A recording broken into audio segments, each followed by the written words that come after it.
Namaskar, good evening, Salamat Sebe.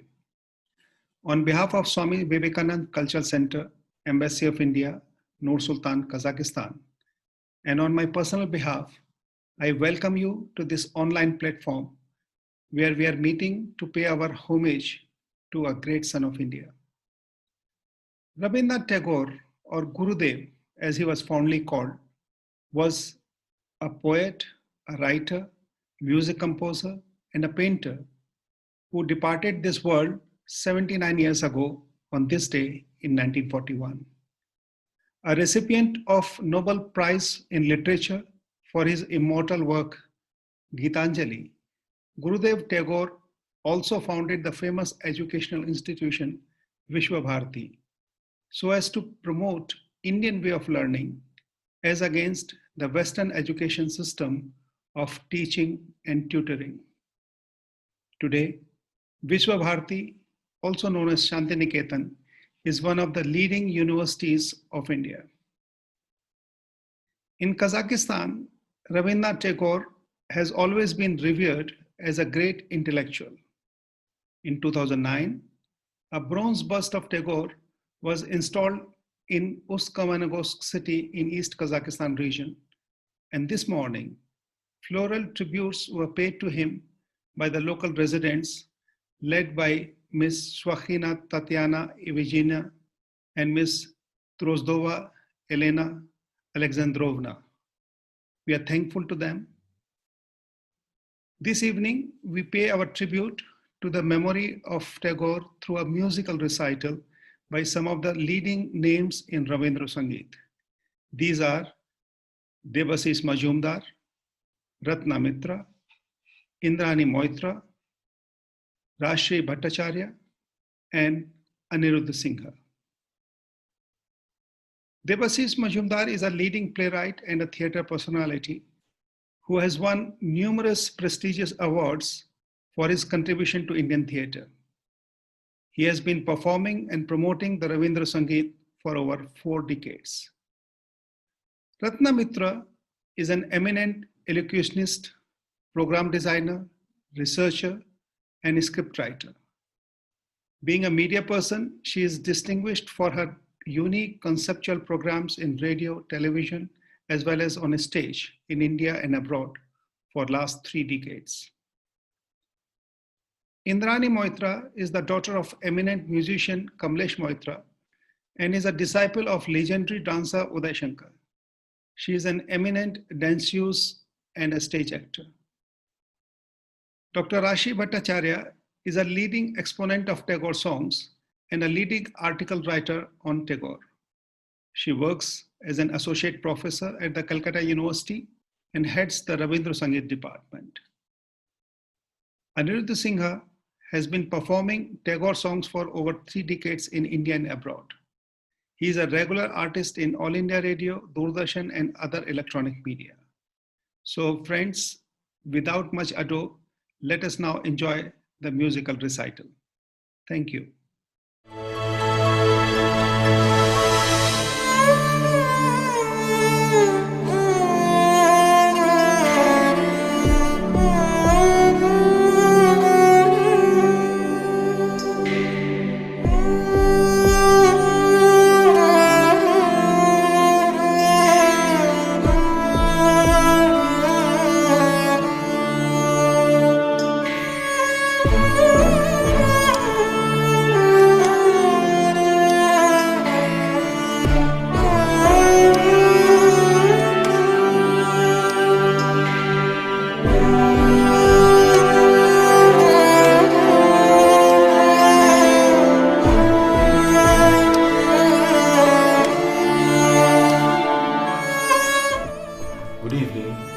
Today we are here to commemorate the 80th death anniversary of Rabindranath Tagore. This is the day when the rhythm of an eternal soul came to a halt, an end of a glacial rivulet of creativity, melting away from the high and lofty mountains natural, universal, professing humanity in all its glory, timeless, infinite.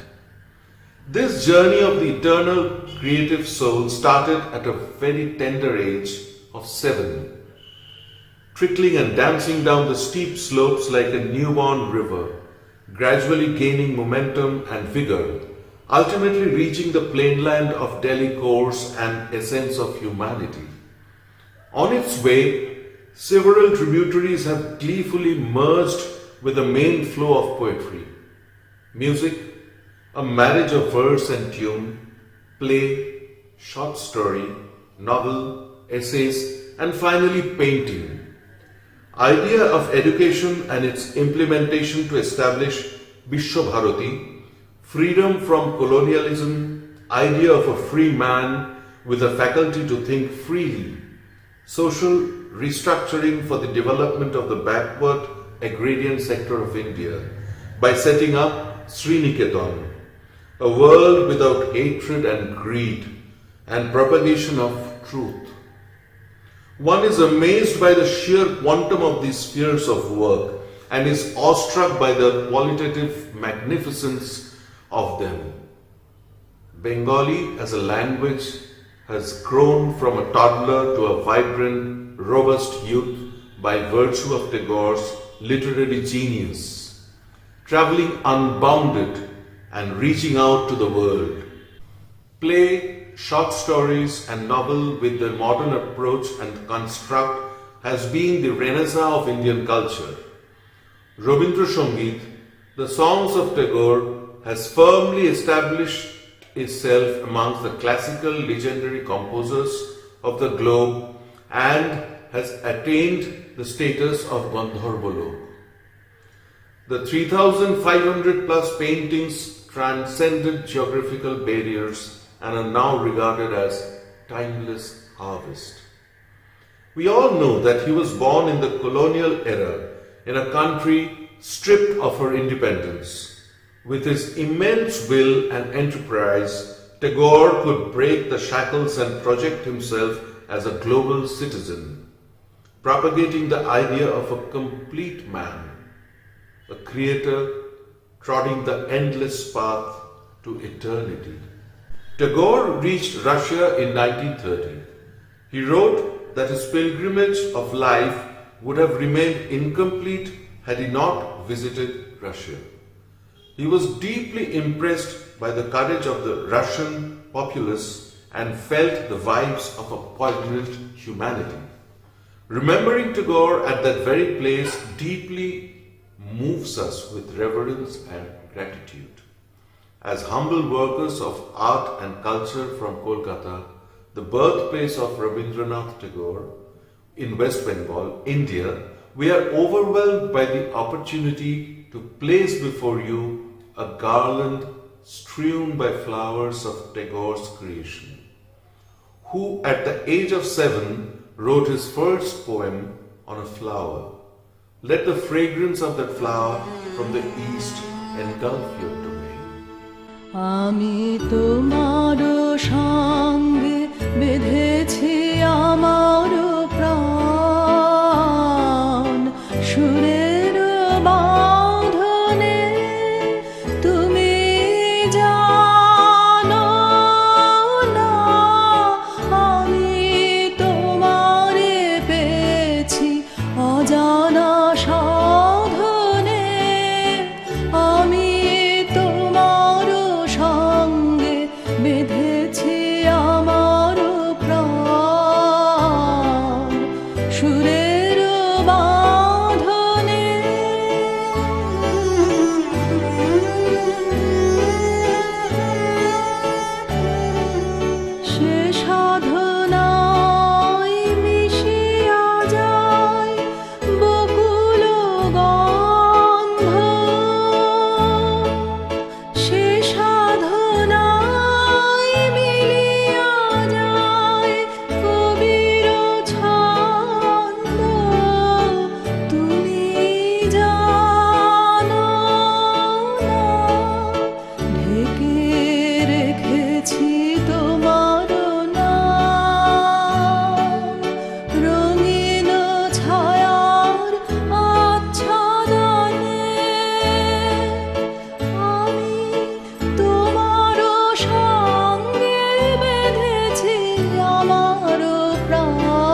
পেতে রই, আমি কান পেতে রই।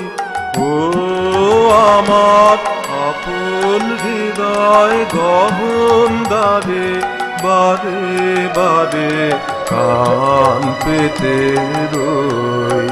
কোন গোপন বাসির কান্না হাসির গোপন কথা শুনি বারে বারে বারে কান পেতে রই, আমি কান পেতে রই। ও আমার আপন হৃদয় গহন দ্বারে বারে বারে কান পেতে রই।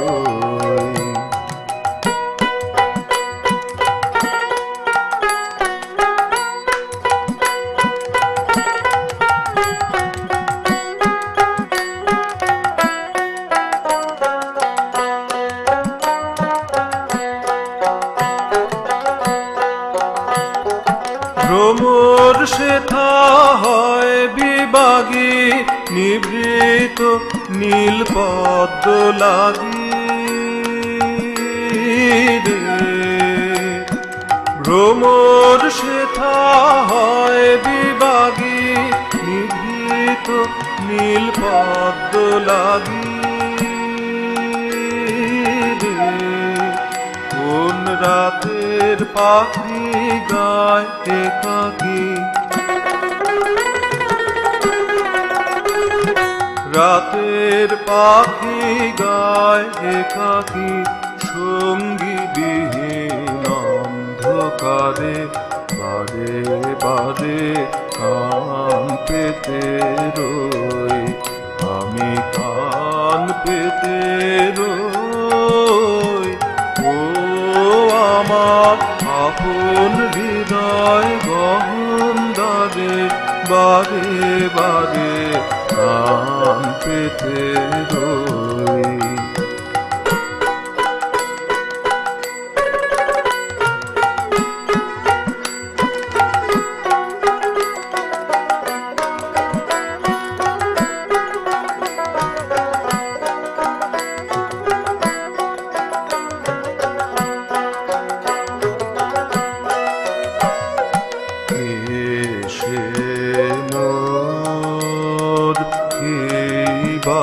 জানে কিছু তার দেখি আভা, কিছু পাই অনুমানে, কিছু তার বুঝি না বা সে মোর বা জানে কিছু তার দেখি আভা, কিছু পাই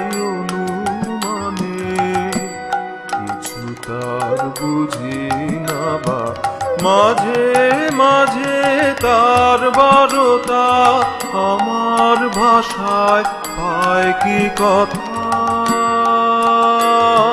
রে। মাঝে মাঝে তার বারতা আমার ভাষায় পায় কি কথা রে। ও সে আমায় জানি পাঠায় বাণী, আমায় জানি পাঠায় বাণী গানের তানে লুকিয়ে তারে বারে বারে কান পেতে রই, আমি কান পেতে রই। ও আমার আপন হৃদয় গহন দ্বারে বারে বারে কান পেতে রই। কোন গোপন বাসির কান্না হাসির গোপন কথা শুনি বারে বারে বারে কান পেতে রই, আমি কান পেতে রই। ও আমার আপন হৃদয় গহন দ্বারে বারে বারে ধারে ধান পেতে রই।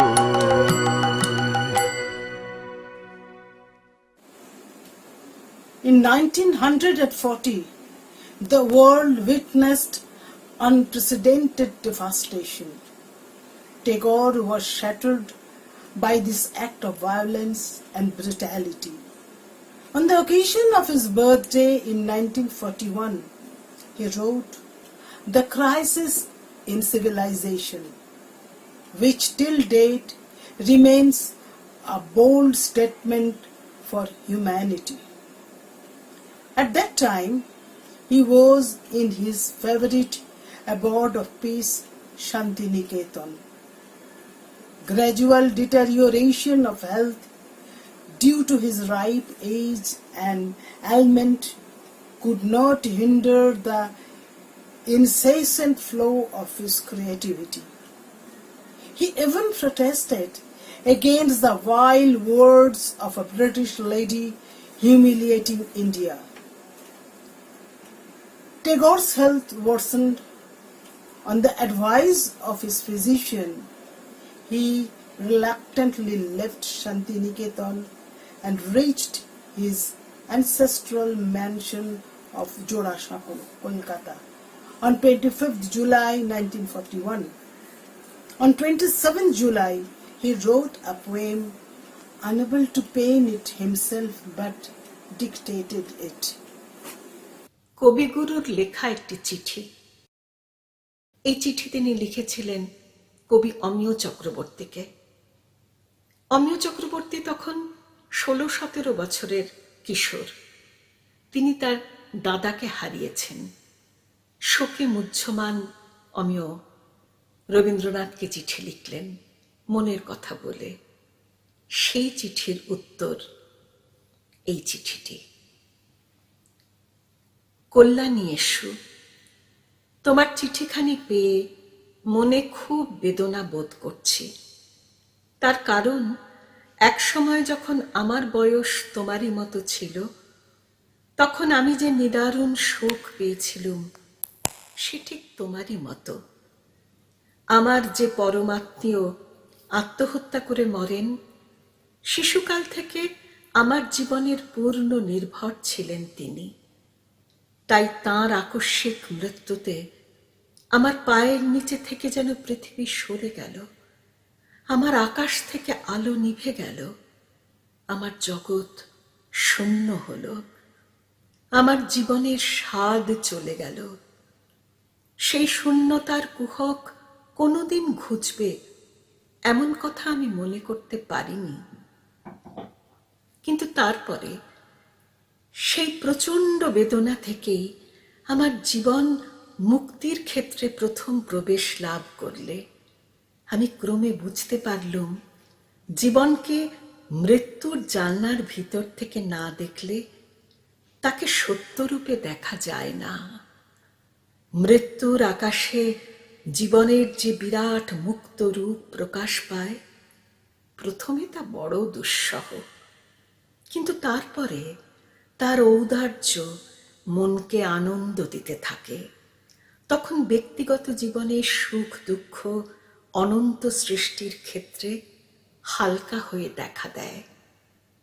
কোনো শোক দুঃখের খুঁটিতে আমরা কেউই বাঁধা থাকব না। আমরা সৃষ্টিকর্তা, আমরা অনন্ত উৎসের মতো সকল ঘটনার মধ্যে দিয়েই নিজেকে নিত্য উৎসারিত করব। কোনো ঘটনাই পাথরের মতো আমাকে অন্ধকারের মধ্যে চাপা দিয়ে রাখবে না। এই কথা মনে রেখে যাত্রীর গান ধরো। বিশ্বযাত্রার সঙ্গে তাল রেখে নিরাসক্ত চিত্তে চিরজীবনের পথে অবাধে চলে যাও। শোকই তোমার বন্ধন মুক্ত করুক, বিচ্ছেদই তোমাকে বৃহৎ মিলনের অভিমুখে পথ দেখিয়ে দিক। মৃত্যু তোমার যা হরণ করেছে তার চেয়ে বড় করে পূরণ করুক। বেদনার মধ্যে তোমার জীবন সার্থক হোক। শুভানুধ্যায়ী শ্রী রবীন্দ্রনাথ ঠাকুর। The surgery was scheduled for 30th July. Just before being anesthetized, Tagore uttered the last poem of his life. A creative life spanning 73 years is a rarity. But it is even more astounding when a poet utters his last words as a poetry, as if speaking to the self and humanity in unison. Referring to the Vedas, the religious texts of ancient India, the bird once said, "The creator doesn't recognize its creation. Creation itself cradles the creator." There is no definite answer to this ultimate question. The self-introspecting universal poet releases his last thoughts in this poetry. তোমার সৃষ্টির পথ রেখেছ আকীর্ণ করি বিচিত্র ছলনা জালে, হে ছলনাময়ী। মিথ্যা বিশ্বাসের ফাঁদ পেতেছ নিপুণ হাতে সরল জীবনে। এই প্রবঞ্চনা দিয়ে মহত্বেরে করেছ চিহ্নিত, তার তরে রাখনি গোপন রাত্রি। তোমার জ্যোতিষ্ক তারে যে পথ দেখায়, সে যে তার অন্তরের পথ, সে যে চিরস্বচ্ছ, সহজ বিশ্বাসে সে যে করে তারে চির সমুজ্জ্বল। বাহিরে কুটিল হোক, অন্তরে সে ঋজু, এই নিয়ে তাহার গৌরব। লোকে তারে বলে বিড়ম্বিত, সত্যের সে পায় আপন আলোকে ধৌত অন্তরে অন্তরে, কিছুতে পারে না তারে প্রবঞ্চিতে। শেষ পুরস্কার নিয়ে যায় সে যে আপন ভাণ্ডারে, অনায়াসে যে পেরেছে ছলনা সহিতে, সে পায় তোমার হাতে শান্তির অক্ষয় অধিকার।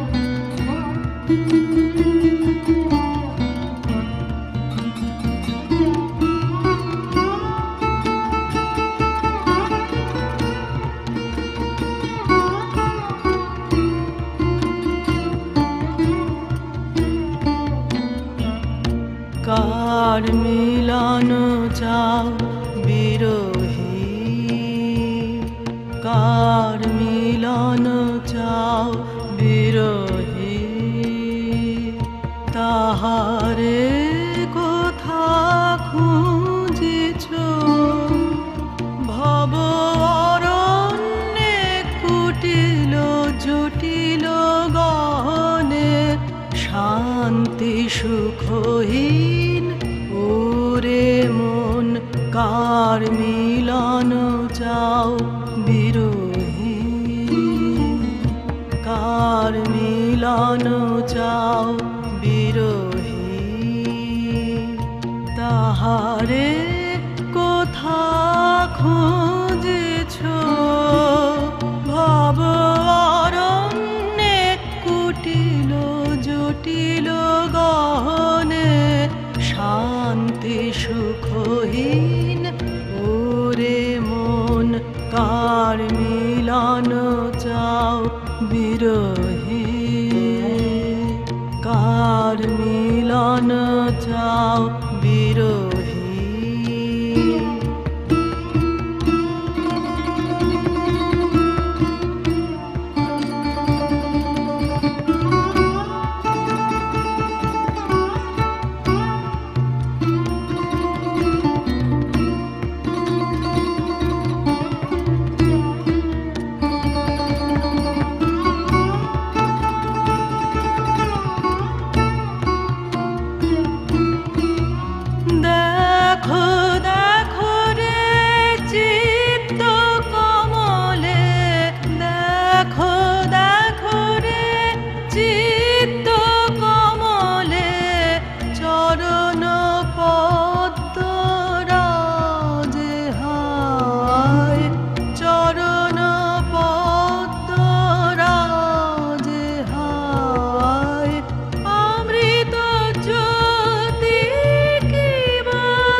কার মিলন চাও বিরোহী,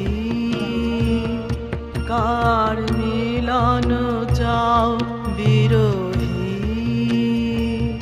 তাহারে কোথা খুঁজেছ ভব অরণ্যে কুটিল জটিল গহনে, শান্তি সুখহীন ওরে মন, কার মিলন চাও বিরোহী, কার মিলন চাও বিরোহী।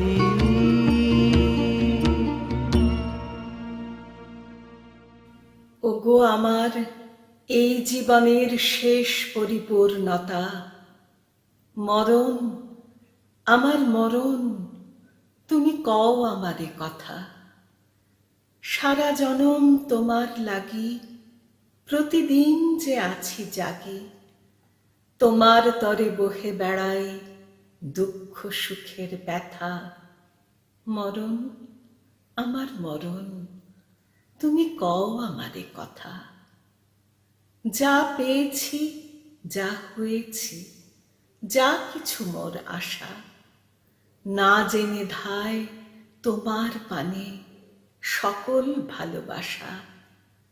মিলন হবে তোমার সাথে একটি শুভ দৃষ্টিপাতে, জীবন বধূ হবে তোমার নিত্য অনুগতা। মরণ, আমার মরণ, তুমি কও আমারে কথা। বরণমালা গাঁথা আছে আমার চিত্ত মাঝে, কবে নীরব হাস্য মুখে আসবে বরের সাজে। সেদিন আমার রবে না ঘর, কেই বা আপন, কেই বা অপর। বিজন রাতে পতির সাথে মিলবে পতিব্রতা।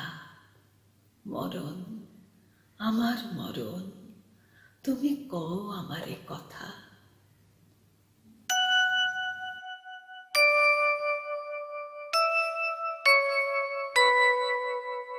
সঘন গহন রাত্রি ঝরিছে শ্রাবণ ধারা, অন্ধ বিভাবরী সঙ্গ পরশহারা।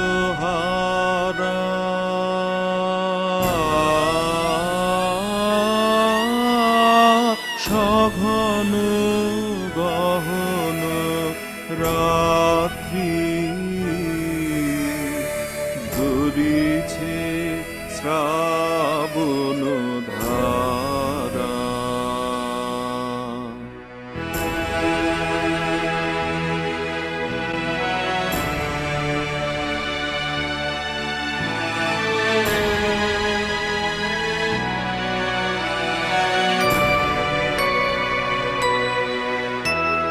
চেয়ে থাকি যে শূন্যে অন্য মনে, সেথায় বিরোহিণী অশ্রু হরণ করেছে ওই তারা। সঘন গহন রাত্রি ঝরিছে শ্রাবণ ধারা।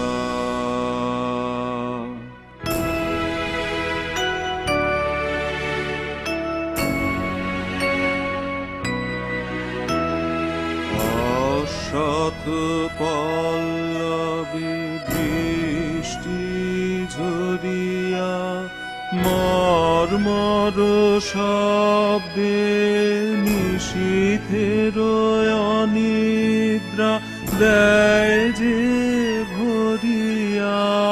মর্মর শব্দে অশ্ব পথ পল্লবে বৃষ্টি ঝরিয়া মর্মর শব্দে নিশীথের অনিদ্রা দেয় যে ভরিয়া মর্মর শব্দে মায়ালোক হতে ছায়া তরণী ভাষায় স্বপ্ন পদাবাদে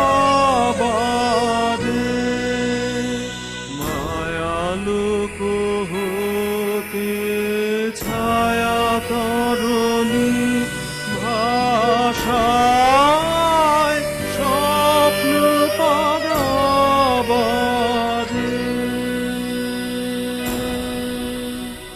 নাহি তার কিনারা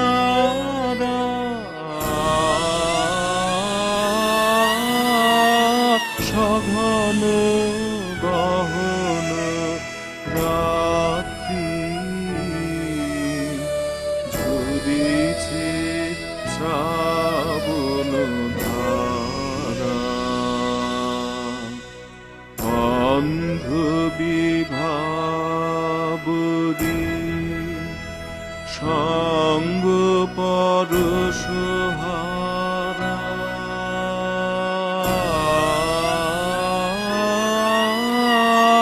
সঘন বহন রাত্রি ঝরিছে শ্রাবণ ধারা।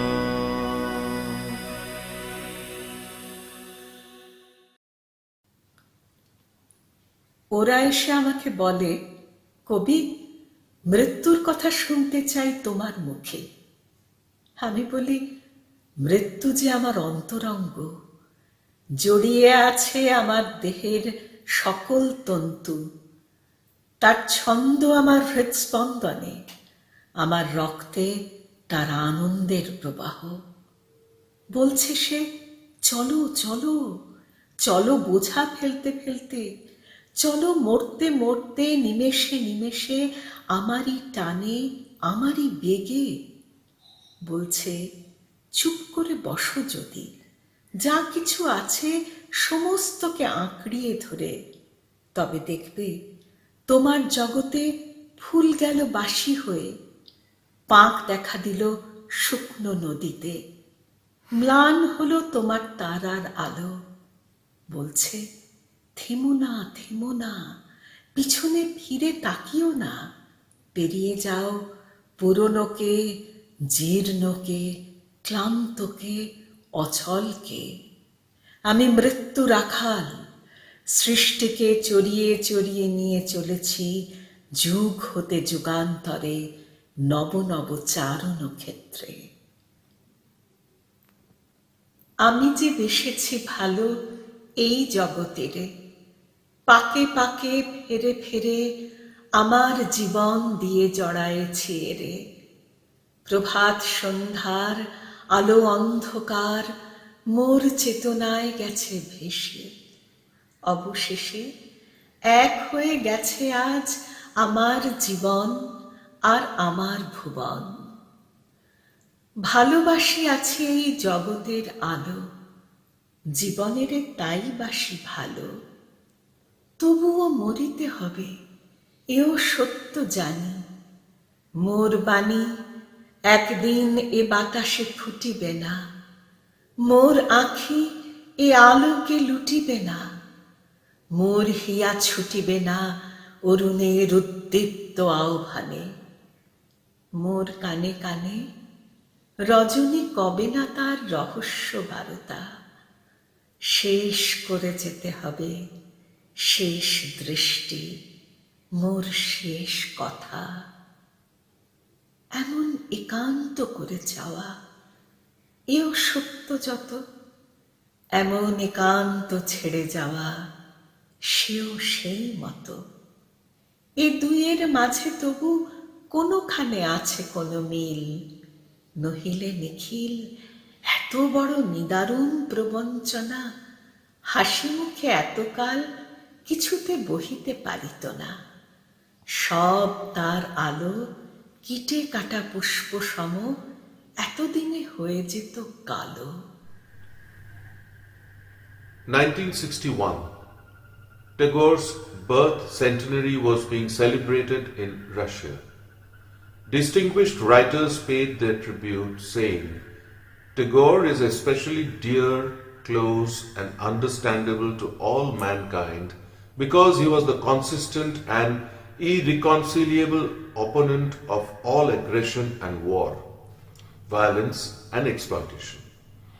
They added, Tagore is dear to us for another reason. In him, the noble feeling of patriotism and devoted for his country are merged with feelings of profound love and respect for all people on earth, for all mankind. Today, the world is in the midst of yet another severe crisis. Uncertainty looms large upon us. At this moment, when we reach out to Tagore's treasure of vast creation, we find solace and peace, the strong will to surpass the catastrophe and enlighten ourselves with optimism. It is not my prayer that you save me from all perils. I pray that I should not fear when faced with odds. In his last lecture, delivered on his last birthday, Tagore says, as I look around, I see crumbling ruins of a proud civilization strewn like a vast heap of futility, and yet I shall not commit the grievous sin of losing faith in man. And at the end of his only screenplay, The Child, Tagore wrote, Victory to man, the newborn, the ever-living. The human world is made one. All the countries are losing their distance every day, their boundaries not offering the same resistance as they did in the past age. Politicians struggle to exploit this great fact and wrangle about establishing trade relationships. But my mission is to urge for a worldwide commerce of heart and mind, sympathy and understanding, and never to allow this sublime opportunity to be sold in the slave markets for the cheap price of individual profits, or be shattered away by the unholy competition in mutual destructiveness. India holds sacred and counts as places of pilgrimage all spots which display a special beauty of splendor of nature. The Himalayas of India are sacred, and the Vindhya hills, our majestic rivers, are sacred. Lake Manasa and the confluence of the Ganges and the Yamuna are sacred.